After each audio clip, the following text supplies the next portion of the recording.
everyone, welcome to the channel. My name is Ash, aka Ghostbuster. I'm here with a review for Sky of Destruction on Xbox.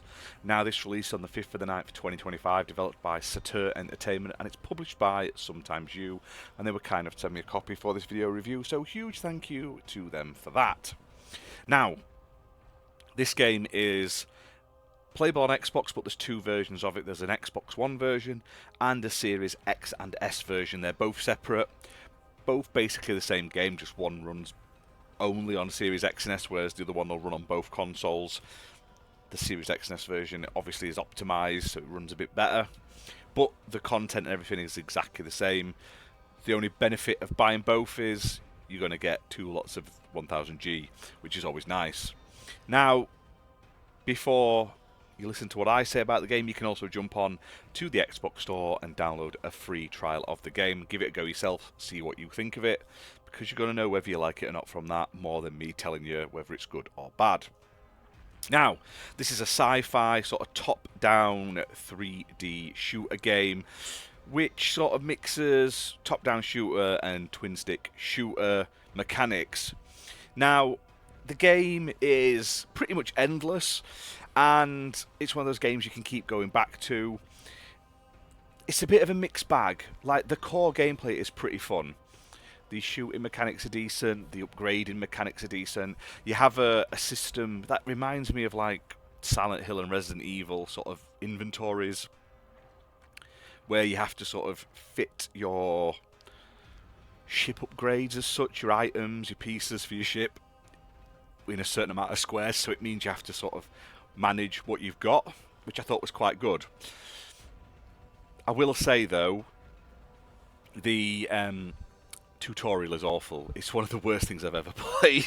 It actually put me off playing it originally. I went to play it once and I just stopped and just put it down and wasn't that bothered, because it just wasn't a great tutorial. But I did go back to it. Once you're through the tutorial, the game does improve.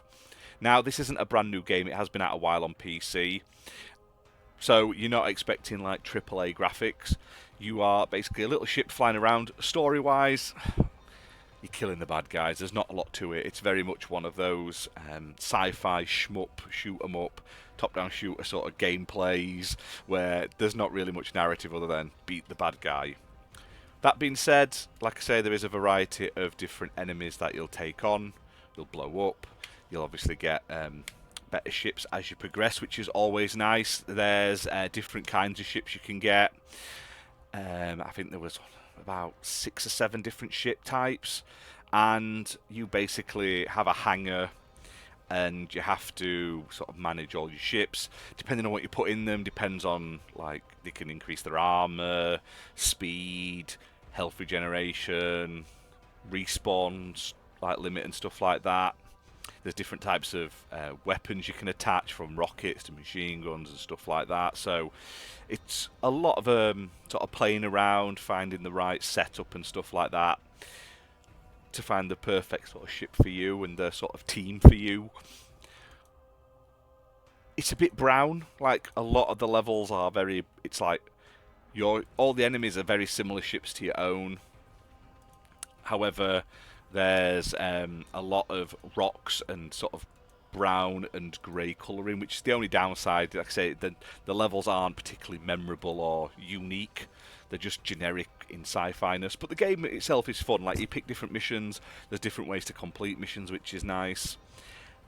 All in all, it's not the worst game I've ever played. It's a unique sort of top-down shooter. I like that there's so much to do with the ship, like hangar mechanics and everything like that, the customization from it.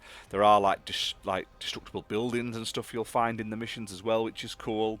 So check it out. There's a lot of enemies in it. There's a lot to do. There's a lot of fun to be had.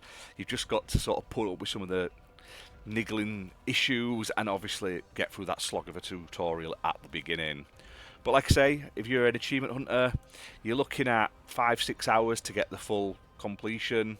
And if you buy both copies, you can get that double. So may be worth it. It's about £10.50 in the UK. I played the Series X and S version, didn't have any sort of issues with lag or anything like that, or any glitches.